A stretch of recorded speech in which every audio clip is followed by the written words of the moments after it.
Oh darn, I didn't fix my hair before this. I have bedhead. Wild like wild. Ho ho ho! Welcome to the Wild Review. I'm the Wild Reviewer, and welcome back to a little series I'm calling Rewild. A series that I've been doing all year where I take a look at some old Wild reviews and I make comments about them. I've been doing this for a few months now. There's about 11 episodes, not including this one. This is the 12th episode, which is very fitting because this is the Christmas episode and there's a song called 12 Days of Christmas. So you can watch one Rewild episode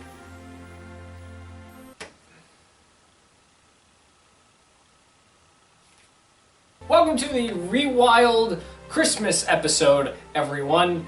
Welcome, thank you for coming. It's Christmas here, as you can see. No joke this time, it is Christmas time. Like last year, I am joined by my two companions, Dasher and Dancer. This one is Dancer, and this one's Dasher. That wasn't a bit, I literally almost got them mixed up. So as you are reading, you will know that this Rewild is going to be about one of my all-time favorite things I've ever talked about, Nickmas. Nickmas, for those who do not know, is what Nickelodeon calls itself during Christmas time.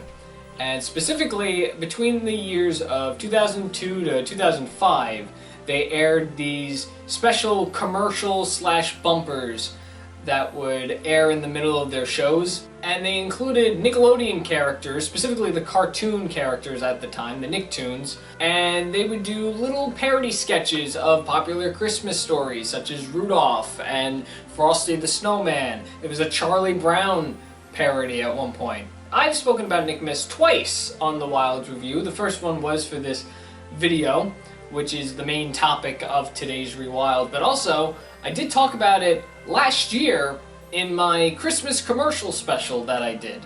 So we are going to touch upon those two videos, and specifically with the commercial video, we're only going to talk about that one bit. If you'd like to check out the commercial video, the link will be in the description below. It was a fun video, it was one of my favorite videos I've ever done, and it's just me talking about a different amount of Christmas commercials that I grew up with, commercials that I thought would be fun to talk about. You know, a big variety of them. So if you'd like to check that out, if you got about an hour to spare, because it is close to an hour long, that link will be in the description below. But I'm only going to talk about the Nickelodeon side of that video, which isn't very long. It's about a 3-minute bit. I know this may break a rule that I had in the beginning when I started doing Rewild, because I said I was only going to watch Wild Review episodes that are more than 5 years old, some of them even 4 years old. Some of the earlier episodes, the Christmas commercial video, that's a year old. I'm going to try to stay away from the new stuff, specifically season 6 and the mini-series that I've done and the one-off special. I'm going to try to stay away from that stuff, especially the holiday mini-series actually, because those are a bit too recent. So it's not exactly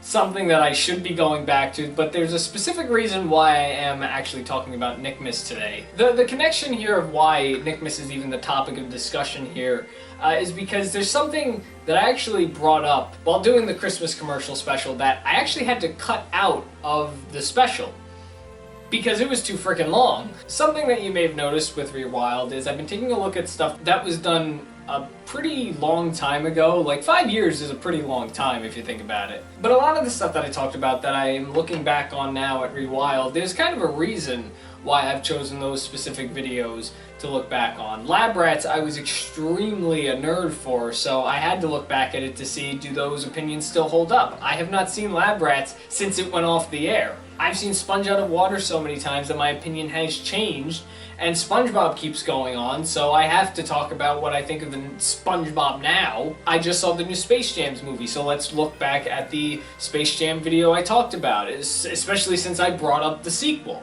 Some of them I did just want to look back on just for fun, like a talking cat I thought would be fun, and the infomercials. But for the most part, everything that I'm looking back on had a reason why I was looking back on it. When it comes to Nickmas, the reason here is because the topic I want to talk about today relates to Nickmas. You will see what I am talking about, but for right now, let's dive right back into the world of the internet where these videos currently live, and let's look back on Nickmas.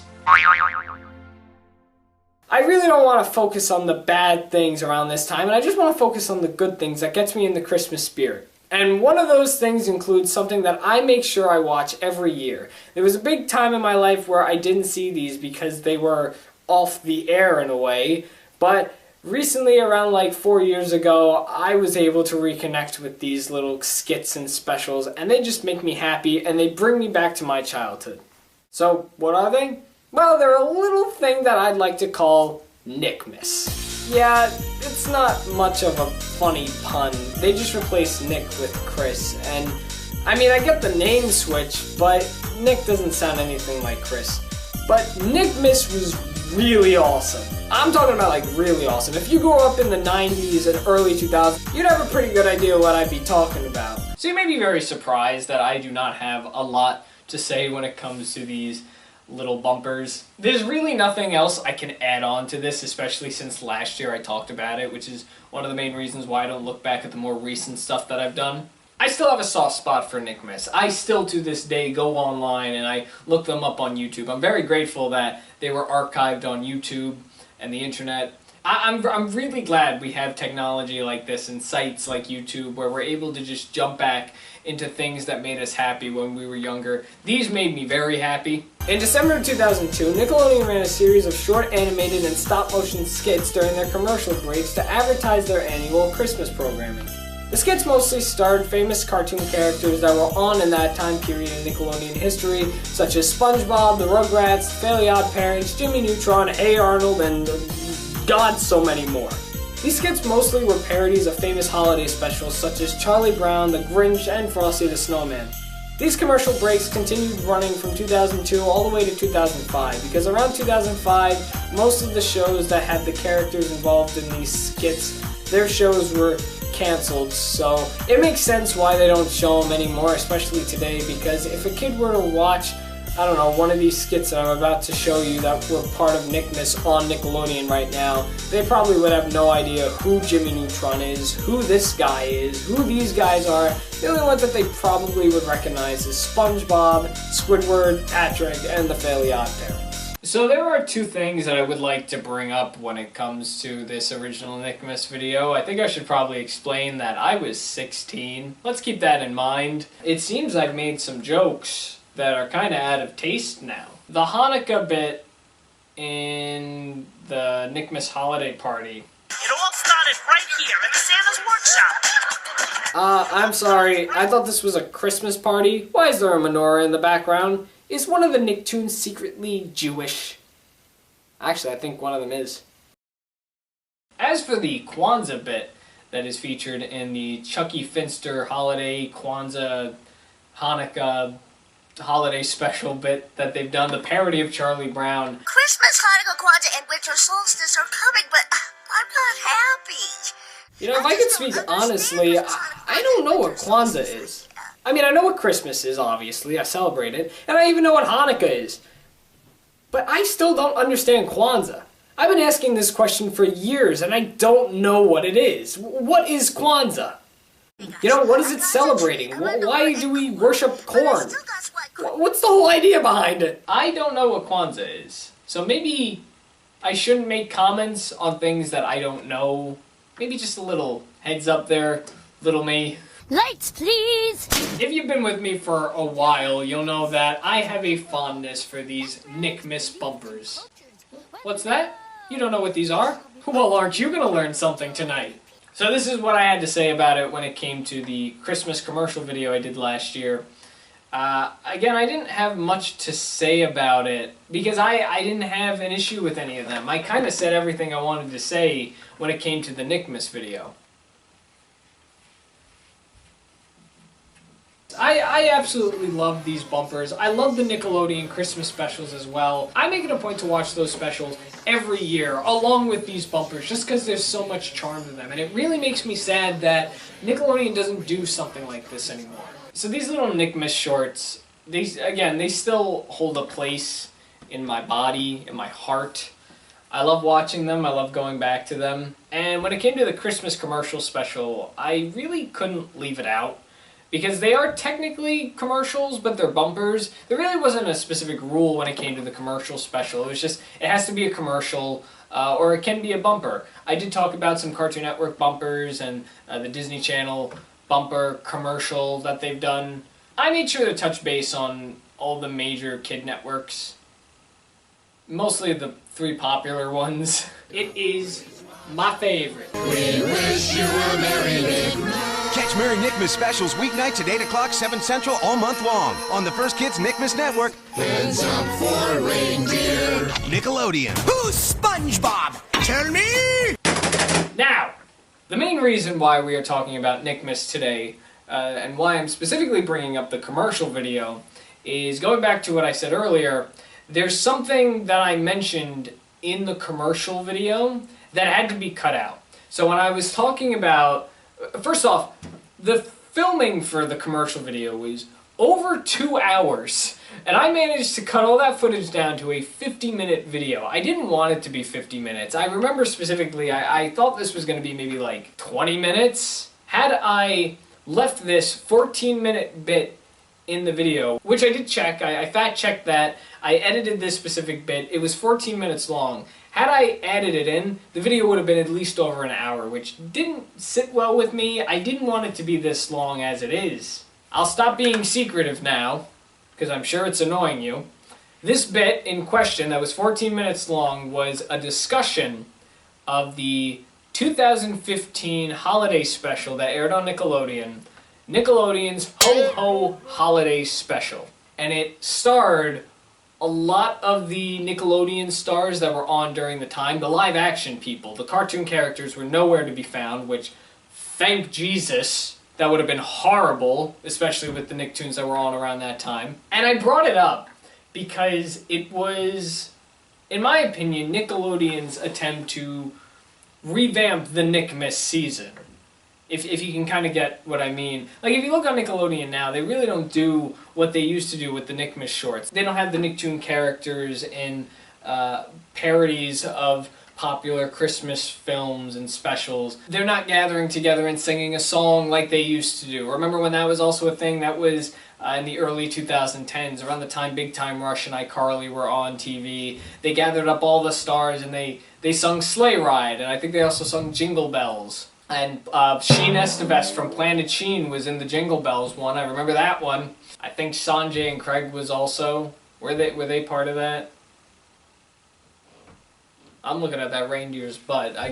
I think this was their attempt of creating a new holiday special for the network. The network had been so associated with the Nickmas shorts that because they can't air those anymore for obvious reasons, they wanted to do something else. So they got a bunch of the teen Nick stars, as I guess we would call them, and they put them in a holiday story. And there were musical moments, there were sketches, and there was an overall story in this special. I would know because I watched it last year. I thought it would be appropriate to discuss it while I was talking about the Nickmas bumpers during my commercial video last year. But after editing it and analyzing it really closely, not only does it go off topic with the commercials, but it also was very long.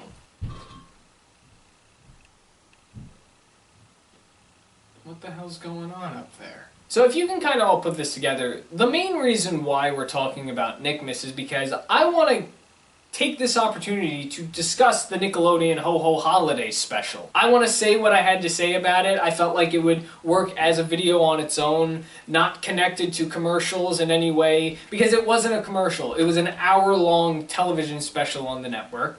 And I just want to go over it and kind of compare it to the Nickmas shorts, much like what I did when I originally filmed the commercial video. Now, with that being said, this would be a great opportunity to essentially show the clip from last year. That would be great, right? Let's show that 14-minute edit, so this way I don't have to sit here and refilm my thoughts on it. But I can't, because I don't have the footage anymore. Because if we all remember, I had a computer issue this year, and some things were lost. So guess what I gotta do now? I had to rewatch it, and I had to remake some notes. So what I'd like to do now is I'd like to tell you about the Nickelodeon Ho Ho Holiday Special, and let's compare it to the Nickmas shorts. But we're not going to do it here. This is the Rewild setup with my two reindeer friends. This doesn't quite feel like a Rewild. This feels more like a, what do you call it? A wild review.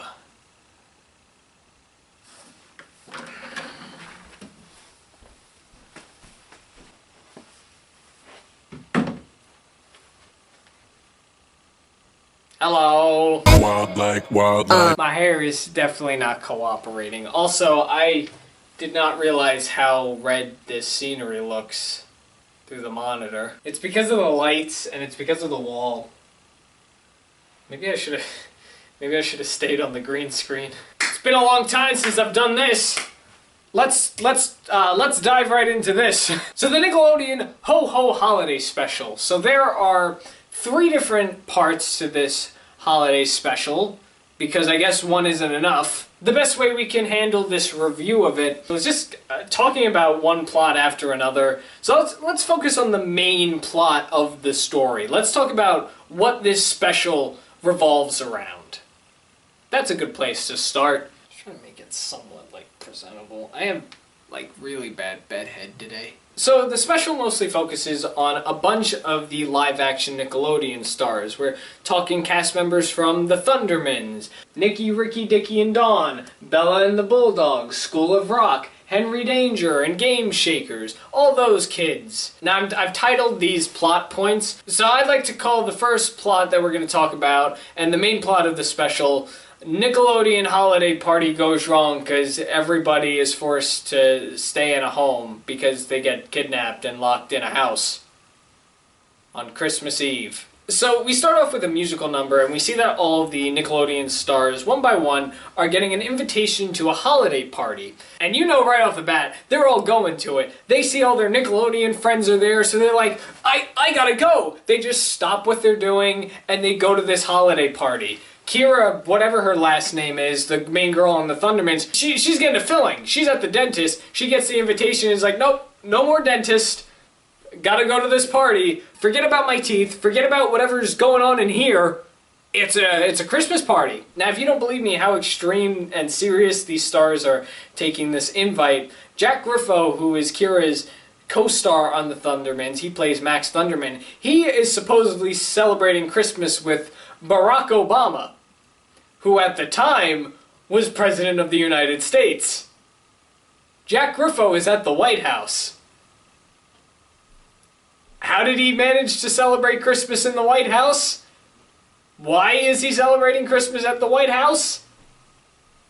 I don't know, but he ain't celebrating it there anymore. He's going to a Nickelodeon holiday party. The first 3 minutes of this specific plot is just all the stars singing about how they're invited to the party. And I have to be really honest, I do actually like this song. It's a very catchy song. All of them are very talented when it comes to singing, so I don't necessarily mind this particular bit. The song, I will admit, has kind of gotten stuck in my head a few times after watching it. So after the song, once everybody is settled in, oh, I should probably mention, this has a laugh track.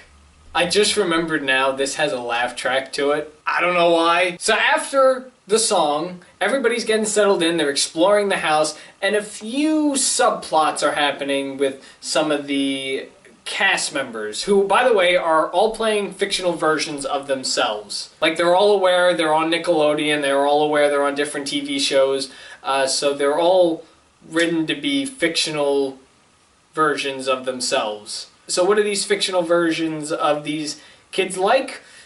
Well, you have Aiden, who is one of the stars on Nicky, Ricky, Dicky, and Dawn. He is just obsessed with drinking eggnog. Kira, who, like we mentioned, is on the Thunderman. She plays Phoebe Thunderman. She keeps breaking expensive things that she finds in the house, so she's got sticky fingers. Casey, who plays Ricky on Nicky, Ricky, Dicky, and Dawn, he has a crush on Breck? Is that her name? Breck? The main star of Bella and the Bulldogs. She plays Bella. Casey has a massive crush on her.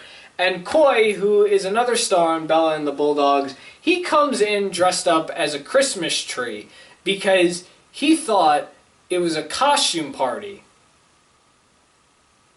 These are recurring topics of discussion and themes and gags that we see throughout this special. Like most of the time when these characters are on screen, those things will happen. Now, what makes this holiday special very unique is that there is actually a villain. We learn that the person who invited all these kids to a holiday party, which is also a main topic of discussion, nobody knows who sent this invite out.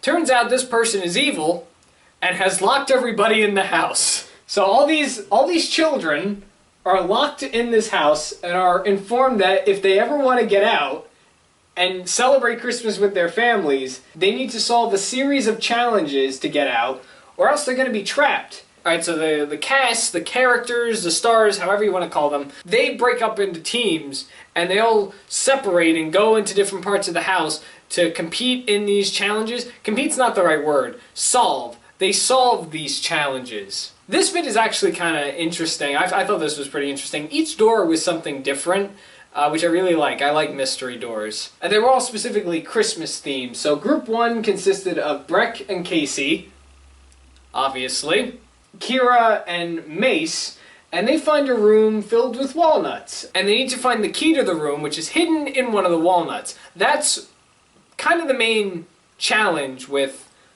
each of the room. You need to figure out where the key is if you want to get out. There are so many walnuts in this room, so of course they start panicking. They don't know how they're going to get out, and sure enough, they find the key in the first walnut they break. Cool, so that's over with. Group 2, we have Brianna, Buddy, Coy, and Lizzie, and they find a room that is entirely made out of gingerbread. Their clue to find the key is, the key to your freedom lies within the gingerbread walls. So it's in the gingerbread walls. In doing so, Brianna starts eating the walls, but then they realize since it is made out of gingerbread, they can just break the wall. So they break the wall and they free themselves. Group 3 includes Aiden, Isabella, Jack, and Jade. Their room is empty, but it slowly starts filling up with eggnog. Remember everybody, Aiden's in the room. Their challenge is they need to list all the gifts listed in 12 Days of Christmas in order for the eggnog to stop and for them to be released. Aiden, being Aiden and his character trait in this special being completely obsessed with eggnog, he drinks all the eggnog. And that's how they get free. I want to know what went on in this writer's room. What? Breck kisses Casey at one point. I should bring that up. So all 3 groups manage to escape the rooms, but the villain refuses to let them out of the house. Even though they've passed all the challenges, he's already tortured these kids to be locked in rooms and find their way out. Now he's like, nope, you're not leaving. He claims that they need to stay in this house with him for 24 hours, which implies that they're going to miss Christmas. The house is completely locked up, but fortunately Maya, who keep in mind is the littlest sister on the Thundermans at this point, she was the little sister, like the new child in the show that they introduced halfway through the series. She is the youngest one there. All the kids have the idea to slingshot her outside of the house through the window to go get help. And she gets slammed into the wall. And a partridge in a pear tree. Merry Christmas. Eventually, the villain is discovered to be none other than Rico Rodriguez. We all know Rico Rodriguez, right? He's the brother of that girl who was on Austin and Ally, but he's mostly known for being the child of Sofia Vergara and Al Bundy on Modern Family. Yeah, Rico Rodriguez. Kidnapping Nickelodeon stars on Christmas. Where did he get this house from? He explains the reason for all this is because, now, prepare yourself. He did all this because he wanted to sing a song with all the Nickelodeon stars. But nobody ever replied to his text messages. He kidnapped children because they wouldn't sing with him. Fortunately, he gets his Christmas wish at the end, sings a song with everybody, and they all go home for Christmas. And boy, I bet they're all laughing to this day about that Christmas. What the hell? Well, that was a story. But hey, there's two other parts to this story, so why don't we talk about those two parts, which aren't super important and major to the story. Well, I guess one of them is, but this one is not. The second part of this holiday special that I'd like to talk about now, I like to call random holiday skits inserted into a Christmas special. There aren't many of these, and this is specifically where cast members from Game Shakers and Henry Danger, and I think even Make It Pop makes an appearance in this. Cast members who are not part of the main story within this special, they're inserted into this particular aspect of the special. These are just little skits that take place throughout the special for no reason. We have a skit called Guess That Gift, which mostly focuses on the Game Shaker kids competing against each other, and it's hosted by Jace Norman. And then we have a musical production number about 4 snowflakes, although one of them believes they are an apple. We have the Rachel Snow Project, which focuses on giving snowmen makeovers. And then Bad Giftin' Grannies, and they sing about getting revenge on their grandkids for refusing to get in touch with them. I gotta be pretty honest, some of these I actually enjoyed. I definitely found this one to be more entertaining, oddly enough, than the whole special itself. Like, it's the only thing I really didn't cringe at. That's it for the random sketch aspect of the show, and now we come to our final plot point of this special. Scenes that come and go throughout this special that actually play a pretty big role. Part 3 being something I'd like to refer to as the whole entire special being told by 2 of Santa's elves, which technically means none of what we are watching is actually happening. It's a story within a story. I guess some of the people who made this special thought, you know, this is a pretty weird scenario to put these actors in. Maybe it shouldn't be something that actually happens to them. Maybe it should just be a story.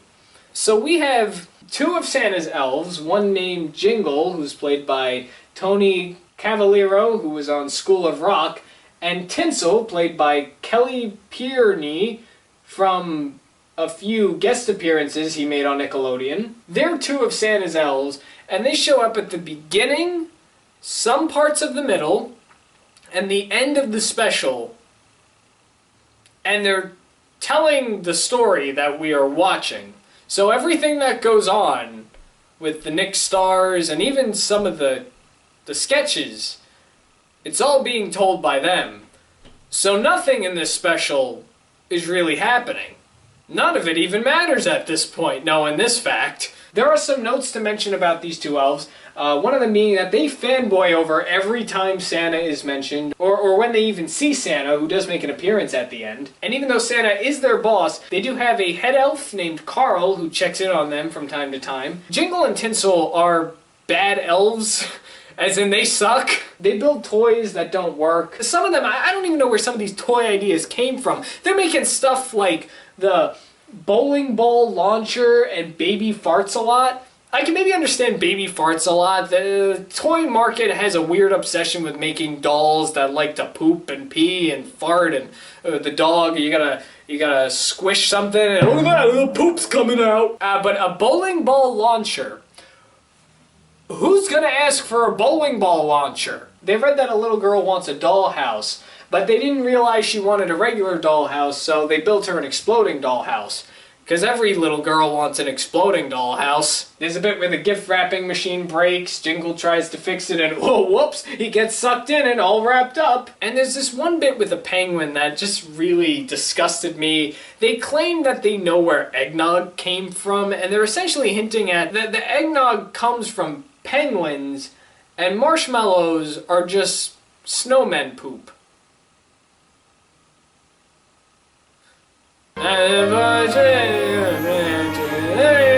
At one point they knock out Santa, that's fun. And here I am criticizing the bowling ball launcher. Turns out Santa actually likes it. I didn't know Santa was the one that created new toy ideas. While all this is going on, at times, Jingle is the one who tells Tinsel the story of how all the Nickelodeon stars almost missed Christmas because they were trapped in a house because Rico Rodriguez had a tantrum. That's basically the whole entire special. I haven't done one of these in a while.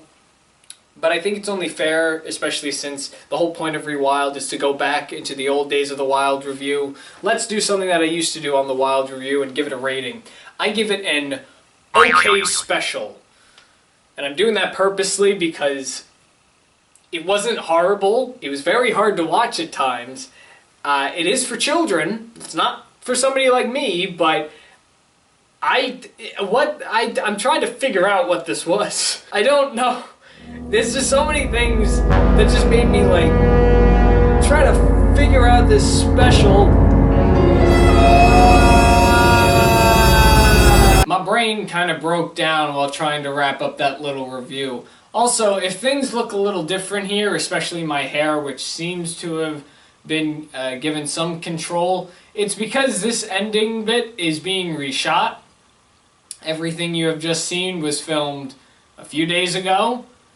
And I didn't like the ending. I think it could have been phrased a little better, so I'm refilming it because I want to. Final thought on the Ho-Ho Holiday Special and the Nickmas bumpers as a whole. This might be the last time I'm going to go over anything Nickmas related, because this is the third time that I've talked about these bumpers. I could talk about these bumpers probably over and over again every Christmas and just reiterate how much I love these specials. But I'm not going to, because I have said everything I've wanted to say about these bumpers.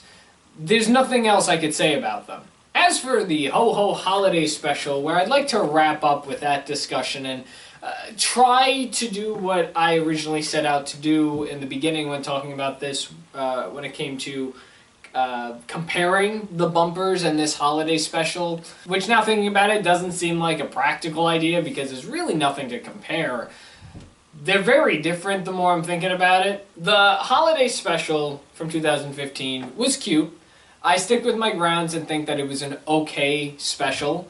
It's definitely not for me. Some bits I really did enjoy, mostly the little skits that they put on.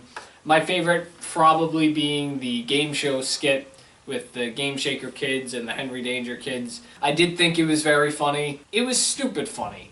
I think that's how you can summarize what Nickelodeon tried to do here. This was all stupid funny. The story itself was a bit clever, very mysterious, very different when it comes to Christmas stories. Kind of almost like a Christmas horror story, but not too much horror because, again, this is a children's program. I guess in the sense of comparing, even if I wanted to do it, because I'm trying to think of when I talked about this for the Christmas commercial special. I think the main reason why during the Christmas commercial special, the main reason why I brought it up was because I was analyzing what Nickelodeon had done for the Christmases that came after the Nickmas bumpers. You know, in my opinion, I think the Nickmas bumpers were great, but everything afterwards was okay, some of them not so great. It's like the years that follow, they need to have something new. Not every year.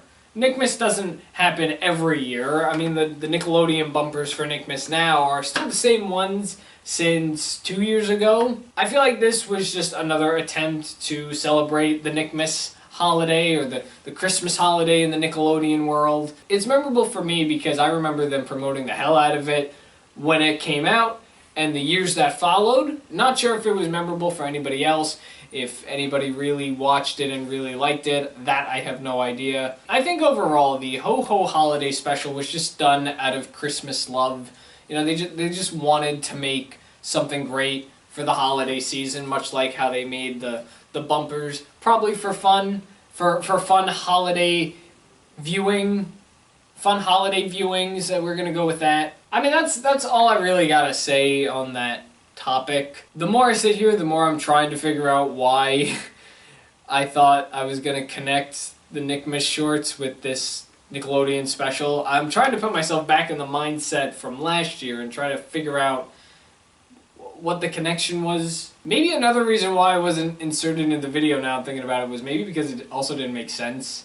I wouldn't know, I don't have the footage. But that's all I have to say in regards to this Nickmas discussion. Did I break the chair? That's all I got for this. Overall, final thoughts, Nickmas shorts, great. Ho-Ho Holiday Special, Well, this was a lot of fun. Hey, did you enjoy watching this? Did you have fun? I keep asking if you've had fun watching these videos. And that's just gonna be the thing. Did you have fun watching these? That's all I have for today's holiday episode of the Wild Review Rewild. And that's it for Season 1 of the Wild Review Rewild. That's it. I got no more planned this year. This is the last one for the year. Will this be the last one forever? Probably not. Believe it or not, I had a really fun time doing this, and I'm actually looking forward to doing Rewild again. How many more will I do? Well, that's up for debate, because I can only look back at so many of my videos. I think the original run of the Wild Review had maybe... It definitely had over 100 episodes. But I'm trying to aim towards more of the older episodes. But this is for sure something that I'm up for doing again. Like I've been saying, if you have any requests for any previous videos I've done, you should leave them in the comments. Any previous reviews I did back in the day. You know, let me know if you want me to look them over. I've already seen a few requests that I may look back at next year, some point next year. I'm not sure entirely when. I have to figure out when I'd like to do this again. But I'm definitely up for doing this again. There's a lot more stuff that I've said in the past that I'd like to look over, see if I still agree with it, see if it still holds up. And with that, that brings me to the end of this season of Rewild. Thank you so much for checking it out. Happy holidays, Merry Christmas, Happy Christmas. Thanks for checking this out with me, and I will see you the next time I do Rewild. Thanks for watching The Wild Review. I'm The Wild Reviewer, and you just saw me review a thing. Wild like wild. It also just dawned on me that Dasher's... Oh no, Dancer's scarf as well. The scarves kind of blend in with the green. I think last year they actually were affected by the green screen. This is Dancer's scarf. Let's see. Is it going to be activated by the green? Let's see what's going on in there. Season's beatings, underling.